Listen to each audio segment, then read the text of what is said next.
Bom, temos 5 mortes aqui por suspeita de contaminação com metanol no estado de São Paulo, já suspeitas em Pernambuco também.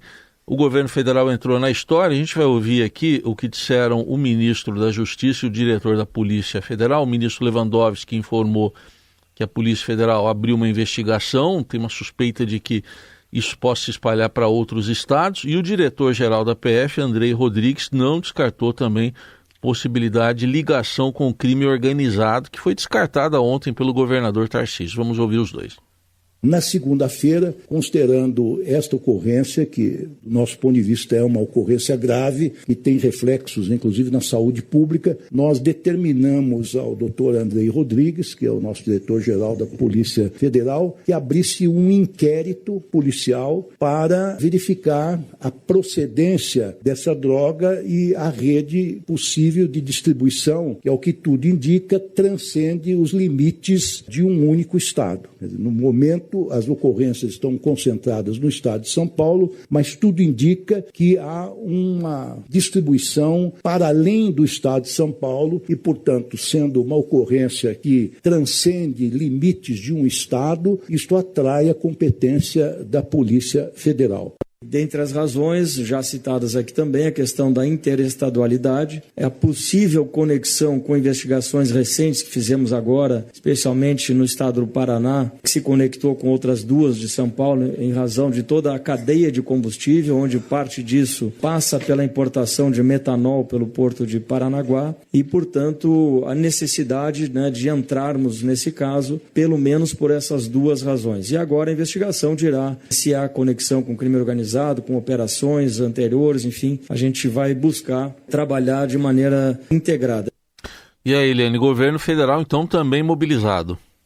Sim, o doutor Andrei Passos acaba de explicar por quê, se entra pelo porto, se o metanol entra pelo porto de Paranaguá, tem aí também a suspeita de que há contaminação em outros estados e agora principalmente em Pernambuco.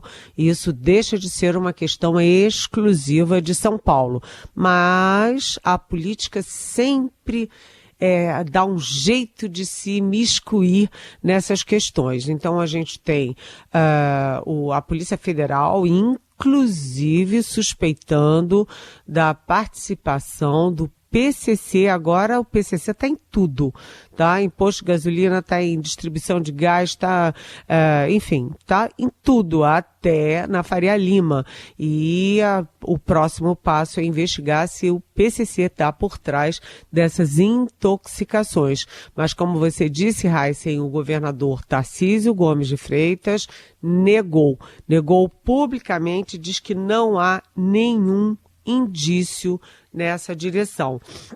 O fato é que 5 mortes, aquele mais de 10 pessoas, eu acho que são 15 pessoas em investigação, se foi por causa do metanol.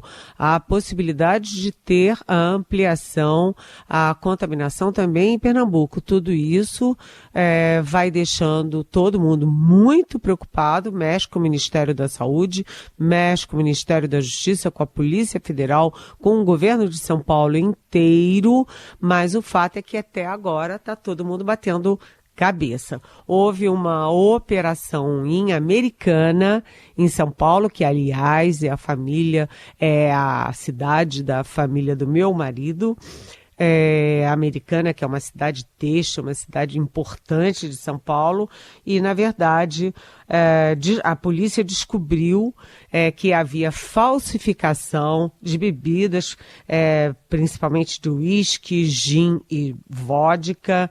A polícia também apreendeu 17,7 mil produtos e prendeu 2 pessoas por pirataria, mas ainda não está claro se esses crimes em Americana têm a ver com as mortes e com o uso de metanol.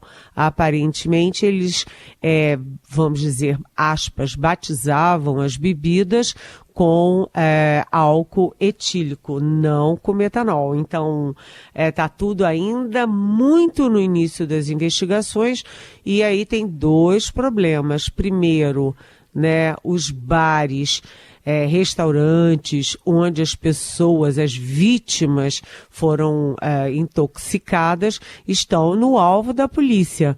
E a alegação delas é que, enfim, elas compram o produto, né, tem que ver quem distribui o produto. Mas o fato é o seguinte, inclusive um bar num bairro importante de São Paulo, um bairro chique de São Paulo, foi fechado, interditado até se descobrir o que está acontecendo. Por enquanto, está todo mundo batendo a cabeça e a sugestão é cuidado com bebidas quando você estiver em bares, principalmente em bares pouco recomendáveis. Então, está tudo muito, muito incerto. Qual é a responsabilidade dos bares e restaurantes? Quais são as distribuidoras, né? Quem são os fornecedores do metanol e até onde no país isso está indo. Portanto, não custa uma advertência. Vamos ficar um pouco atentos, né, quando a gente for beber o que é saudável, não é nada, enfim, incivilizado, mas a gente tem que ter cuidado, porque não se sabe ainda o tamanho dessa tragédia. Muito bem. E ontem, inclusive, quando o ministro estava dando essa entrevista, eram 3 mortes. Depois se confirmaram mais 2 e aí depois à tarde veio essa revelação que a Helene também nos trouxe aqui de Pernambuco, né? Então, muita coisa para a gente acompanhar ainda. Bom, hoje atenções voltadas também para a Câmara, né, Helene, porque está prevista a votação do projeto de isenção do imposto de renda para quem ganha até R$5 mil. A gente vai ouvir o que disse ontem o deputado que é o relator, o Arthur Lira. Ele voltou a afirmar que na avaliação dele nenhum parlamentar vai se posicionar contra essa isenção e diz que a discussão no plenário será sobre compensação, né, do que a Receita vai abrir mão, e ressaltou que a única coisa que ele vem pedindo lá aos pares dele é que sejam responsáveis. Tem um tema que é unanimidade na casa, que é exatamente a isenção completa dos 5 mil. E a isenção progressiva até 7.350. Não vai ter um deputado que vote contra isso. Eu venho dizendo há dias que a discussão desse projeto vai se dar na compensação. E a gente tem que ter cuidado com as narrativas. Uma vez um parlamentar pode achar que essa maneira é melhor, aquela maneira é pior, e ter cuidado com as narrativas. Por isso que a gente tem que ter responsabilidade na hora da discussão, discutir em alto nível, apresentar emendas que se sustentem, porque toda emenda ela tem uma ausência ou um aumento de arrecadação. Ela mexe no equilíbrio do projeto, mexe no equilíbrio no final das contas públicas, e a gente vai ter que ver isso. Só que é um assunto, né, Helene, que aparentemente gera disputas também, né, apesar da pauta ser popular. A pauta, o ponto central desse projeto é popular, claro, porque aumenta milhões de brasileiros que vão parar de pagar imposto de renda. São aqueles que ganham até R$5 mil por mês, né? Isso é muita gente, muito mais do que a gente imagina. Então é uma pauta popular, sim, mas entra a polarização, entra a disputa direita versus esquerda, oposição versus governo, e aí a gente tem o Lindbergh Faria, do PT, dizendo que o projeto já tem mais de 400 votos para ser aprovado no plenário, ainda hoje.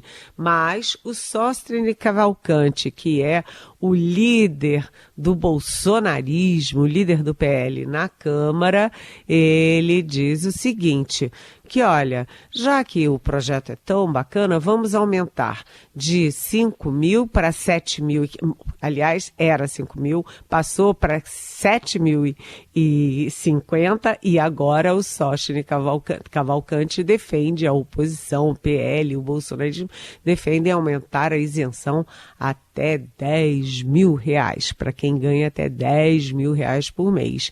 E pior, que isso é uma perda que pode significar uma perda de arrecadação para o governo em torno de 25 bilhões de reais, e a oposição, o bolsonarismo e o PL, repetindo, estão tentando não garantir compensação para essa perda, num momento em que a crise fiscal é um dos principais problemas para o crescimento do Brasil, para o equilíbrio macroeconômico. E aí o Sóstenes Cavalcante disse, mas isso é um problema do governo. Isso é um problema do governo. Não, deputado Sóstenes, não é um problema do governo. É um problema do Brasil e, portanto, é um problema dos brasileiros. Se vai haver perda de arrecadação, é preciso compensar com um aumento de arrecadação. Como? Se vai aumentar aí a isenção para quem ganha menos, tem que também aumentar a taxação para aqueles que ganham mais. E essas 70 emendas incluem ali outras alternativas para não aumentar a taxação para quem ganha mais de 50 mil reais por mês ou 600 mil por ano. E aí taxação de dividendos, taxação de CSLL, que é uma contribuição das empresas, enfim, é uma discussão que possivelmente não vai acabar hoje não, porque ela é muito complexa. A grande sorte nessa história é que quem é o relator, o Arthur Lira, foi presidente da Câmara e tem muita liderança na Câmara, principalmente no Centrão. E ele tem negociado, sim, com muita propriedade ali com o Fernando Haddad, que é o ministro da Fazenda, negociado com o governo, e ele não está disposto a fazer esse jogo que pode ser a favor de um grupo ou de outro, mas que não interessa o país.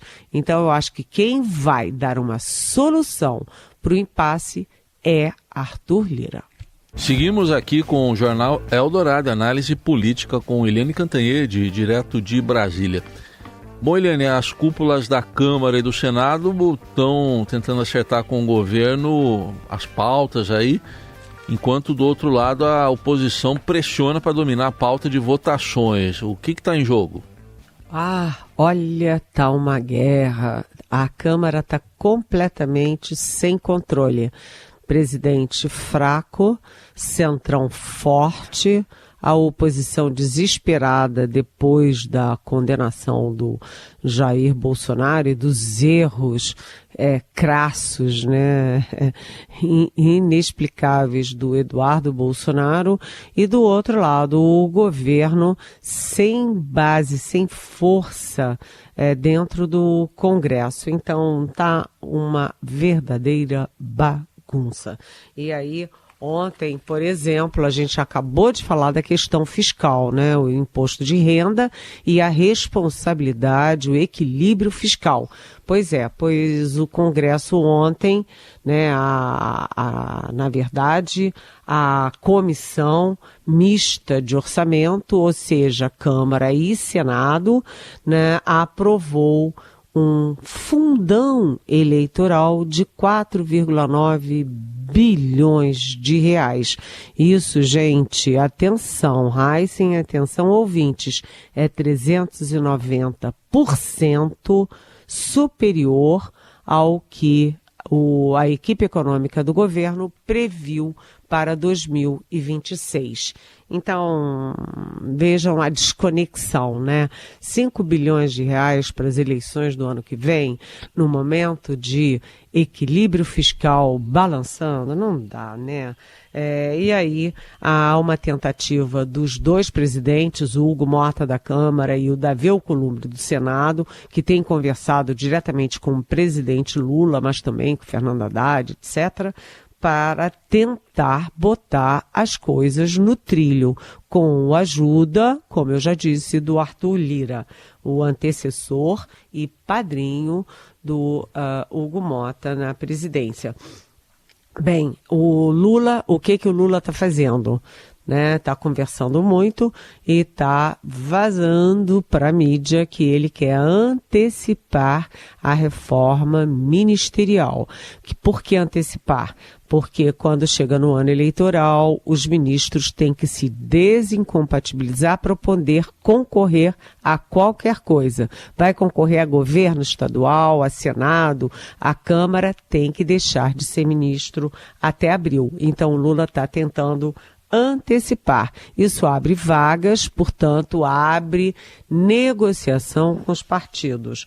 Do outro lado, o Hugo Mota parece mais perdido do que cego em tiroteio, mas o Alcolumbre do Senado está matando tudo no peito, né? Assim como ele garantiu a derrubada, assim, cirúrgica, né, o fim cirúrgico da PEC da blindagem, aquela da Câmara, que tornava os senadores e deputados acima da lei, né, ele agora também matou no peito a questão ali do número de deputados, porque a Câmara queria aumentar o número de deputados, já são 513 e custam caro, né, e agora quem vai matar no peito a questão da anistia geral e restrita ou a dosimetria é Davi Alcolumbre.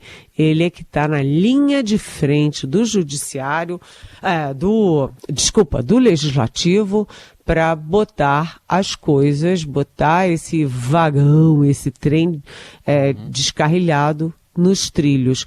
Então há toda essa negociação, vamos ver até onde essa negociação do Davi Alcolumbre com Hugo Mota e com Lula, com a Gleice Hoffmann, etc., até onde isso vai. Muito bem. Eliane, e o ministro Barroso, o que dá para dizer sobre essas reflexões que ele vai fazer num retiro espiritual, se ele se aposenta ou não? Eu estava vendo aqui que a idade dele, ele está com 67 anos, então ele teria mais 8 no STF. Exatamente, ele nasceu em 1958, tem 67 anos e pela lei, né, o teto de permanência no Supremo é 75 anos, portanto ele teria ainda mais 8 anos. Mas o Barroso acaba de perder a esposa, a mulher dele, morreu de câncer, né? Ele está se sentindo muito solitário e ele está naquela fase da vida em que você reflete o que eu quero daqui para diante na minha vida. Então ele já anunciou que pretende fazer um retiro espiritual para refletir bem e saber para onde que ele quer ir. Uma possibilidade forte é da aposentadoria antecipada do Barroso, que acaba, todo mundo sabe, de sair da presidência do Supremo.